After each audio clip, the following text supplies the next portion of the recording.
Como vencer as influências mundanas? Esta é a lição número 8 da classe de juvenis. Nesta aula tem alguns pontos muito específicos e importantes que você precisa conhecer, que você precisa saber, para que você possa compreender que de fato você, como sal da terra, é você quem influencia e não é influenciado. Para esta aula, os hinos sugeridos são o 75, 300 e o 339. Eu também vou te dar aqui as respostas da hora da revisão. O que vem a ser o mundanismo? Definindo os termos. Quando Paulo diz para não nos conformarmos com o mundo, em Romanos 12:2, significa não se moldar ao sistema mundano atual. Em primeiro lugar, eu vou te falar algo muito curioso de Romanos 12:2. Muitas pessoas dizem, até com uma boa intenção, que o texto quer dizer que nós temos que não nos conformeis com este mundo, mas transformai-vos. Ou seja, que nós temos que transformar o mundo.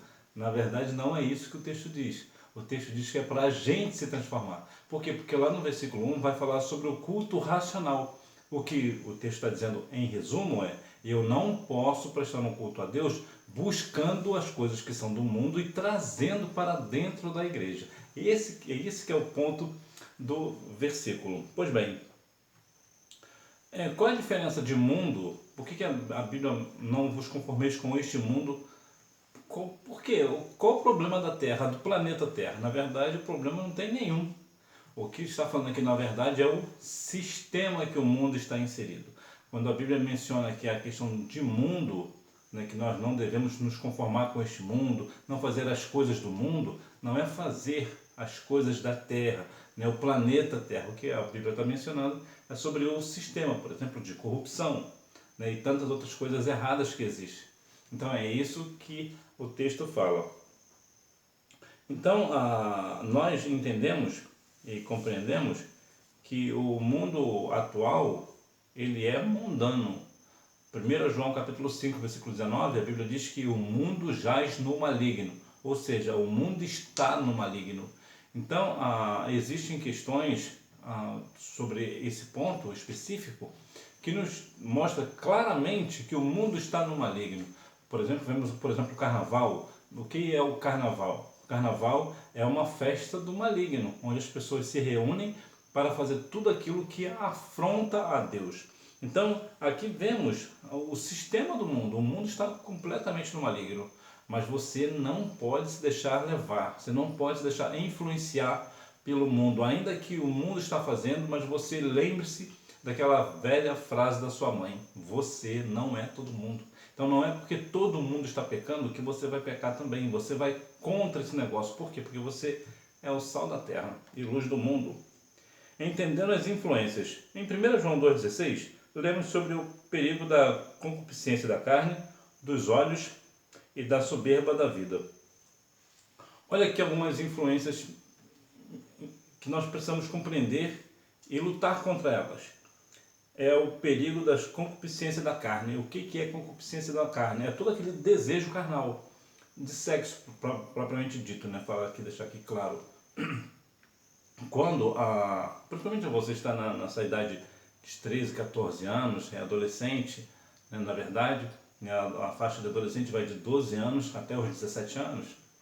Então, menos de 12 anos é criança e acima de 17 é adulto, né? Seria um jovem, na verdade. O pecado da concupiscência. Então, as pessoas da sua idade hoje têm esse desejo carnal, já sente o desejo carnal. E aqui nós precisamos compreender que nós devemos dominar sobre o nosso querer, o nosso desejo. Nós não podemos nos deixar levar. E você não pode se deixar influenciar pelos desejos da carne. Ela virá, o desejo virá? Claro que virá. É natural. Foi Deus quem colocou isso em nós. Agora nós devemos dominar e não se deixar ser dominado por este desejo. Por quê? Porque o desejo carnal, propriamente dito pela questão do sexo, ele só é permitido no cristianismo após o casamento. Antes do casamento é pecado. Qualquer prática sexual antes do casamento é pecado, seja ela qual natureza for, ela é pecado. Tem também a concupiscência dos olhos, aquela questão do que olhar, né? E aqui também vai muito aquela ideia do eu vejo algo que o meu amigo tem, a minha amiga tem, o meu vizinho tem e eu não tenho. Então eu começo a desejar aquilo que o meu vizinho tem. Por exemplo, meu vizinho tem um carro super luxuoso e eu não tenho, então eu quero o carro dele. Então isso é o que? Concupiscência, um desejo desenfreado, é um desejo errado, né, pelas coisas alheias. E a soberba da vida, que de modo geral é uma forma das pessoas que são vai falar diretamente sobre a soberba da vida, né? A pessoa que é soberba. E a questão da soberba é uma questão muito complexa, porque muitas vezes não é falado nas igrejas, mas é possível ah, da soberba ser o pior pecado de todos. Por quê?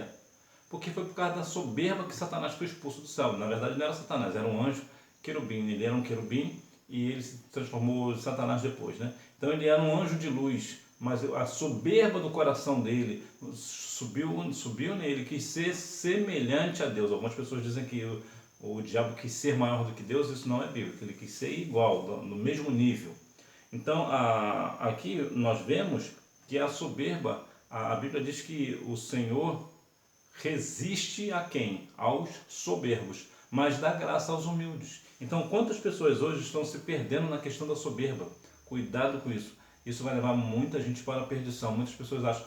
eu já até ouvi algumas expressões, até de pessoas cristãs, dizendo algo do tipo: eu não vou me rebaixar para ele, porque eu sou presbítero e ele é diácono, eu jamais vou me rebaixar. Que isso? Isso é soberba da vida, isso é soberba do coração.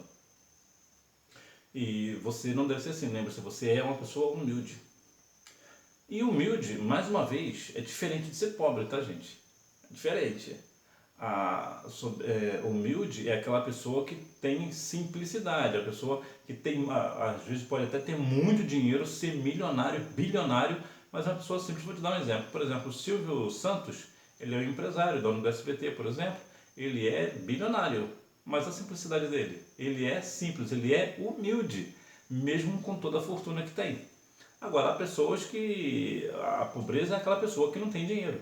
E a humildade aqui cabe nos dois casos. Tem pessoas ricas que são humildes, tem pessoas pobres que são humildes também. E há pessoas que são pobres ou ricos, mas que são soberbos. Então, aqui só para a gente deixar claro aqui a questão que humilde e pobre são coisas distintas, completamente distintas. Mantendo-se puro diante de Deus. A santidade não é apenas uma opção, mas uma ordem. Entretanto, nenhum de nós pode se santificar sem a ajuda do Espírito Santo. O mundo realmente está no maligno e realmente resistir às coisas da vida, desse mundo, realmente é uma tarefa muito difícil, ainda mais para você que é jovem. Realmente é muito difícil. Somente o Espírito Santo é quem nos conduz, somente o Espírito Santo é que nos dá força, porque verdadeiramente a nossa força, né, a nossa questão humana, a nossa natureza humana, ela vai sempre tender para as coisas da carne. Então nós temos que ter o quê? Santidade. Como é que alguém alcança a santidade? Lembrando, com a ajuda do Espírito Santo. Uma pessoa que vive uma vida de oração. Sem oração não tem vitória. Sem oração não há santidade. Precisamos continuar orando a cada dia mais. Precisamos também a leitura da palavra de Deus. É muito provável que você passe horas em suas redes sociais, mas talvez você passe pouco tempo ou tempo nenhum com a palavra de Deus. Talvez você não é muito de ler a palavra, você lê tudo sobre rede social, mas a palavra você deixa de lado. Se você deixa a palavra de Deus de lado, você não consegue se santificar. Por quê? Porque nós precisamos da palavra. A palavra, ela aumenta a nossa fé, como nos diz Romanos capítulo 10, versículo 17. Então nós precisamos continuar vivendo a palavra. A Bíblia diz para meditar na palavra de Deus de dia e de noite. Frequência de culto.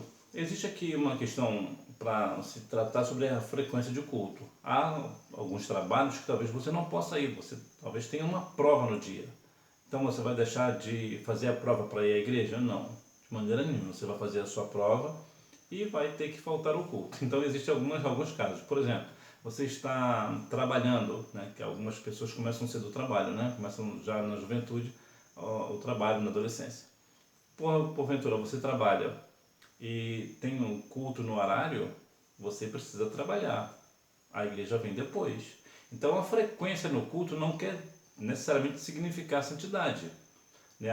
Ofni e Finéias, por exemplo, viviam dentro do templo, no tabernáculo, mas viviam uma vida de perdição. Inclusive morreram na perdição, mesmo estando na casa de Deus. O fato da pessoa estar dentro da casa de Deus não significa santidade. Há muitas pessoas que estão dentro da igreja, mas estão longe de Deus. Então agora é claro que dentro da possibilidade, se você pode estar na presença do Senhor, é bom. Por quê? Porque Salmo 122:1 nos diz que alegrei-me quando me disserem vamos à casa do Senhor. A Bíblia menciona também Salmos 30, número 5, que mais vale um dia nos atos do Senhor do que 1000 em qualquer outro lugar. Então é claro que é importante estar na igreja, mas tem aqui essa questão da diferença, né? Se você está trabalhando ou ocupado, você precisa faltar ao trabalho e isso é justo. A influência do mundanismo. De onde vem? Somos seres sociais e estamos inseridos em uma sociedade que não teme a Deus nem guarda os valores de sua palavra. A sociedade, nós somos feitos para isso, né? Para viver em sociedade. E na sociedade nós temos várias situações, como por exemplo a questão dos amigos. Os amigos influenciam e influenciam muito. Inclusive, isso aqui é uma questão muito peculiar. Eu já falei aqui em outros casos, minha mãe nunca falou algo do tipo, abre o olho com o seu tio, abre o olho com esse seu primo que você está andando, abre o olho talvez com a sua prima, com o seu primo. Minha mãe nunca disse, mas minha mãe sempre falou, sempre me ensinou, cuidado com os amigos que você anda. Por quê? Porque minha mãe sempre falava sobre os amigos, mas para eu abrir os olhos com os amigos, mas não com a família. Porque infelizmente os amigos influenciam mais do que a família. E o fato de algumas pessoas dizerem para você que é seu amigo pode não ser. Existem algumas formas de você descobrir quem é amigo e quem não é. Mas de modo geral, cuidado com os conselhos dos seus amigos. Jamais, ou pelo menos evite, se aconselhar com pessoas não cristãs. Isso é um perigo. É muito perigoso, como nos diz o Salmo número 1. Vai falar sobre a questão de a gente não se deter nas rodas dos escarnecedores, das pessoas ímpias. Isso é perigoso. Então a influência vem muito dos amigos, né? Quando os amigos começam a desafiar, você não tem coragem de fazer não? Você é um bobo. E começam a falar coisas desse tipo. Aí o que você faz? Você quer mostrar de repente para alguém, quer impressionar alguém, quer mostrar que você é o bom e acaba fazendo algo que pode até te levar à morte. Vai fazer algo que vai se arrepender depois. Vai provar coisas que você não deve provar. Então cuidado com os amigos. Tem também a questão da escola. A escola também é um grande lugar de influências, né? Tem algumas influências boas, né? Que é o caso dos professores. Professores de modo geral, não são todos, mas a maioria dos professores são pessoas ótimas, né? São pessoas confiáveis de modo geral. Mas a escola tem muita gente, muito aluno, né? Assim como você também, e existe muita influência para a sua vida. Também os livros, né? Você precisa ter cuidado com os livros que você lê. Você não precisa ler somente livros cristãos, mas você saber o livro que você vai ler é muito importante. Ter uma noção daquilo, né? Para não ler qualquer coisa e acabar tendo uma má influência. E também a questão da internet. A internet, então, ela é um poço extremamente profundo de influência. Então cuidado com as pessoas que você segue, cuidado com as pessoas que você é muito influenciado, cuidado, porque são pessoas que na maioria das vezes não professam a fé no Senhor e muitas vezes até fazem coisas para afrontar a Deus. Então cuidado com quem você segue. Aí você pode até pensar assim, mas quem faz é ele, não sou eu. Mas você seguindo ele, você está ajudando a ele continuar fazendo. Então você precisa ter cuidado. Lá no livro de Isaías, capítulo 6, versículo 5, Isaías fala, ai de mim, que sou um homem de impuros lábios e habito no meio de pessoas de lábios impuros. Então ali, aquela realidade de Isaías também é muita realidade de hoje, né? Principalmente no fato, né? Talvez, certamente não é o seu caso, certamente você não tem lábios impuros, mas você habita no meio de pessoas que têm lábios impuros. Então, pessoas que falam muitos palavrões, por exemplo, falam coisas que não devem falar, coisas que não edificam. Então, cuidado com o meio onde você está vivendo, né? Muito cuidado com essas influências. Quando vem nesta peleja da carne contra o espírito, não há empate. Ou você perde e é dominado pelos princípios, pelos próprios desejos, ou você vence e é dominado pelo Espírito Santo. Aqui existe uma questão muito curiosa, que eu vou te falar sobre a águia. A águia, de modo geral, ela põe sempre 2 ovos. E fatalmente, um vai viver e o outro morrerá. Por quê? Porque a mamãe águia, quando chega no ninho, tem sempre um engraçadinho, que deve ser crente, né? Um esfomeado, né? Que eu nunca vi comer igual crente. Ele sempre vai comer primeiro. Então ele come tudo que a mamãe traz e o outro não consegue comer. E como isso é repetitivo, todas as vezes é assim, aquele que não consegue comer acaba se enfraquecendo, cai do ninho e morre. O que eu quero dizer para você? Nós somos como águia. Cada um de nós somos como águias. Nós temos 2 naturezas dentro de nós. A natureza do espírito e a natureza da carne. E quem é que vai vencer? Aquela que você alimentar mais. Se você alimentar mais a carne vencerá o espírito. Mas se você alimentar mais o espírito vencerá a carne. Então, qual é que você vai alimentar mais? A carne ou o espírito? E se falando de desejos, né, a gente ser dominado pelos próprios desejos, existe uma questão muito curiosa lá no Canadá. Alguns caçadores de lobos, eles fazem uma questão muito curiosa para caçar o lobo. O que eles fazem? Eles pegam a faca e enchem essa faca de sangue e fincam ela num lugar firme.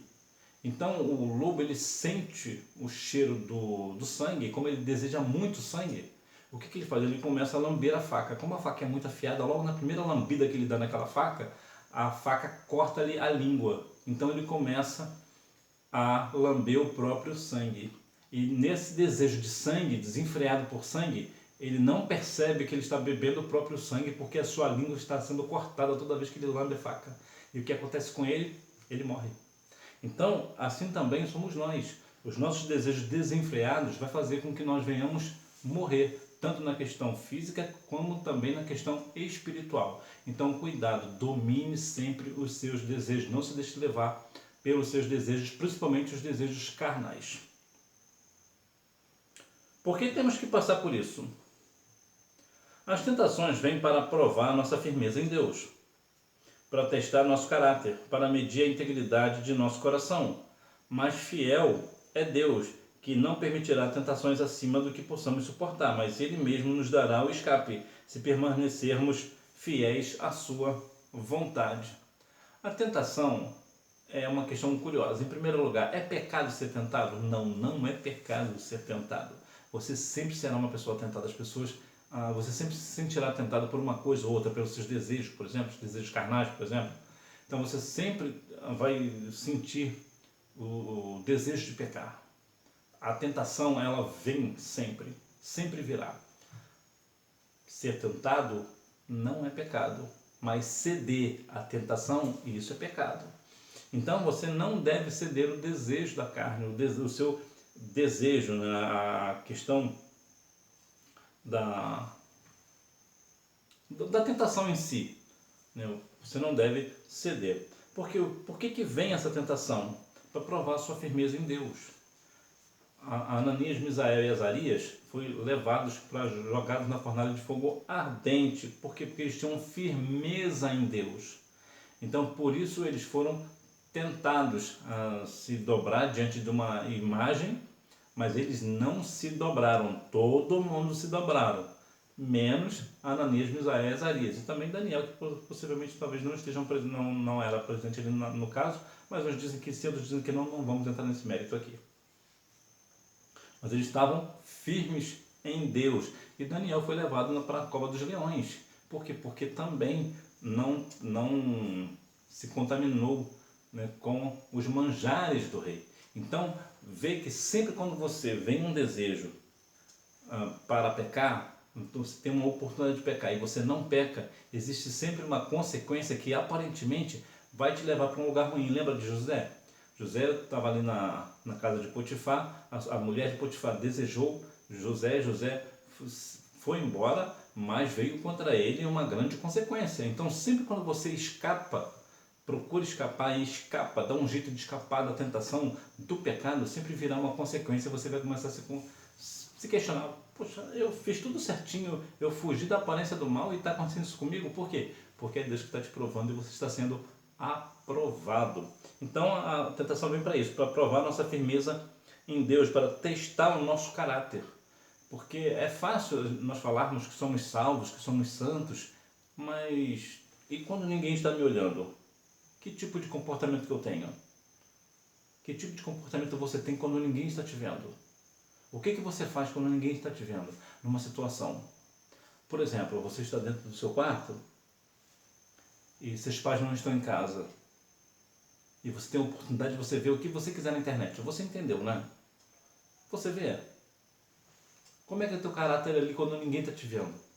Ninguém está te olhando, ninguém está te supervisionando. Você de fato, você até se sente tentado, mas você não cede à tentação. Por quê? Porque você está com o Senhor, tu tem firmeza em Deus, ou você cede à tentação? Então uma coisa é o que eu sou quando está todo mundo me olhando. Uma outra coisa é o que eu sou quando ninguém está me vendo. Então isso aqui é o ponto principal, né?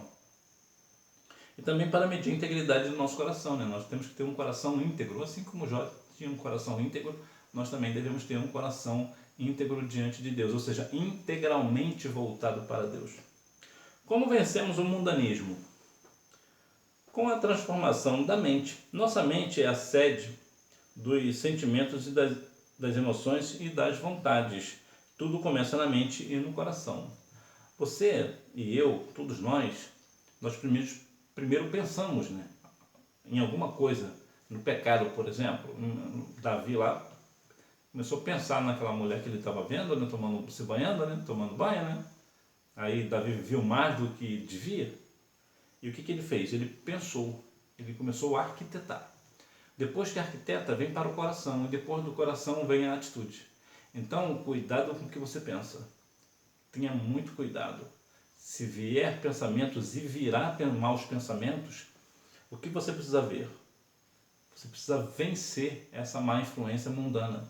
Por quê? Porque o pensamento ele virá e passará coisas na sua cabeça que você vai pensar, não é possível que eu estou pensando sobre isso. E coisas absurdas, pecados tenebrosos. Mas o que você faz? Você clama pelo nome de Jesus e você repreende esses maus pensamentos, porque os pensamentos virão. Até os grandes pastores, por exemplo, eles também têm maus pensamentos. Não é só você. Todos nós temos, então nós devemos repreender no nome de Jesus. Com a busca pela santidade. Originada de um termo grego, santidade significa viver separado ou cortado das influências mundanas para viver exclusivamente para Deus e sua glória. Ser separado. Lá em 1 Reis, capítulo 4, deve ser o versículo 5, não, deve ser o versículo 4 também, diz que para colocar a parte a vasilha que estiver cheia. Eu acho muito interessante esse ponto. Por quê? Porque quando você está cheio, você é colocado separado das outras. Separado daquelas que estão vazias. Então você está cheio, então você é separado. Por que você está separado? Porque você está cheio de azeite. O azeite é símbolo do quê? Do Espírito Santo. Então quanto mais cheio do Espírito Santo você for, mais separado você fica. Ou seja, você é uma pessoa que está vivendo em santidade. Eu acho muito interessante esse ponto. Então veja que precisamos buscar a santidade. O que é santidade? É ser santo, ser separado. Separado do quê? Separado do pecado. Toda pessoa que está distante do pecado, que corre do pecado, é uma pessoa santa, ela está separada. E por que somos separados? Para viver exclusivamente para Deus e para a sua glória. Então é por isso que você é uma pessoa santa. Por isso que você vive uma santidade. Por quê? Porque você vive exclusivamente para Deus. Você glorifica o nome de Deus. Com os olhos na eternidade. Pisamos na terra, mas nossos olhos estão fixos na eternidade. Aqui somos passageiros. Nossa vida é passageira neste mundo. Estaremos hoje Amanhã não sabemos. Mas os nossos olhos não estão presos à terra. Os nossos olhos estão nas mansões celestiais. Mateus 25:34 nos diz: Vinde bendito de meu Pai, possuí por herança o reino que vos está preparado desde a fundação do mundo. Então é para isso que nós olhamos, né? Sempre para cima, como já dizia o super-homem, né? Para o alto e avante. Então nós olhamos para cima, nós buscamos as coisas que são de cima, como nos diz aqui Colossenses capítulo 3, versículo 1. Então, os nossos olhos não devem estar com os desejos. Aqui a Bíblia diz que o nosso coração, onde está o nosso coração, onde está o nosso tesouro, nosso coração também está. E onde está o nosso tesouro? O nosso tesouro está no céu. Nós buscamos a face do Senhor, a presença do Senhor nas mansões celestiais, para vivermos em glória para toda a eternidade com o nosso Senhor e Salvador Jesus Cristo. Portanto, os nossos olhos estão sempre para a eternidade. É claro que é importante ter aqui uma boa casa, um bom carro, coisas dessa natureza, não há nenhum pecado nisso, mas nosso foco principal é a nossa salvação. Nós estamos com os nossos olhos no Senhor, prosseguindo para o alvo. Quem é o alvo? Cristo. Conclusão. O mundanismo está presente desde a entrada do pecado no mundo e só deixará de influenciar-nos quando estivermos com o Senhor Jesus após o arrebatamento da igreja. Enquanto isso, precisamos viver uma vida santa diante de Deus, combatendo o pecado que tão de perto nos rodeia e buscando a ajuda de Deus, das Escrituras e das pessoas que também podem nos auxiliar no caminho, na caminhada cristã. 1 Pedro 5,8 nos diz que o adversário está em nosso derredor buscando a quem possa tragar. E é por isso que nós precisamos viver uma vida de santidade. Para quê? Para que quando o adversário estiver bramando como leão ao nosso derredor, ele dá de cara com o leão da tribo de Judá que está do nosso redor, está ao nosso redor. Então, que nós venhamos a cada dia mais buscar a santidade aqui na terra, buscar. Nós sabemos que somente com o Espírito Santo que nós conseguiremos isso, né? Salmo 51:10, Davi dizia, né? Não retire de mim o teu Espírito Santo, que nós venhamos a cada dia mais lembrar lá do azeite da viúva, né? Está separado, está cheio do azeite, para quê? Para que nós venhamos ficar separados daquelas pessoas vazias, né? E que nós venhamos a cada dia mais buscar verdadeiramente ao Senhor, sabendo que nós não devemos de maneira nenhuma ser influenciado pelo mundo, mas nós devemos influenciar o mundo porque nós somos o sal da terra. Você jamais sentirá um sal com gosto de cenoura ou com gostinho de arroz, né? Por quê? Porque o sal não pega sabor de ninguém. E assim somos nós somos sal, nós não pegamos sabor de ninguém. Ninguém nos influencia, somos nós que influenciamos o mundo. Então, que você fique com isso no seu coração. Lembre-se, você é o sal da terra e luz do mundo. Hora da revisão. Número 1. O mundo que vivemos se trata de nosso planeta, mas o mundo no sentido do mundanismo se trata do sistema mundano, contrário à vontade de Deus, ou seja, aquilo que está fora dos padrões de Deus e de sua palavra. Número 2. A santidade se alcança com uma vida de oração, Lucas 3:21, com a leitura da palavra de Deus, João 17:17. E com a frequência nos cultos de adoração, Romanos 12:1, ou seja, congregando. Número 3. As tentações vêm para provar nossa firmeza em Deus, para testar nosso caráter, para medir a integridade de nosso coração. Número 4. Vencemos o mundanismo com a transformação da mente, com a busca pela santidade e com os olhos na eternidade. Que a cada dia mais nós venhamos influenciar o mundo com o nosso bom testemunho, porque somos cheios da presença do Senhor. Temos o Espírito Santo conosco, vivemos uma vida de oração, de jejum, leitura da palavra e também em santidade, ou seja, nos separando do pecado, né? O pecado está vindo de lá e eu estou correndo para o outro lado, né? Que nós venhamos a cada dia mais fazer como José lá com a mulher de Potifar, né? Sempre se desviar do pecado, sempre correr do pecado, fuja dele, né? Resiste ao diabo na fé e ele fugirá de vós. Que Deus em Cristo continue abençoando a sua vida e você me vê na próxima aula, se Deus quiser. Tchau!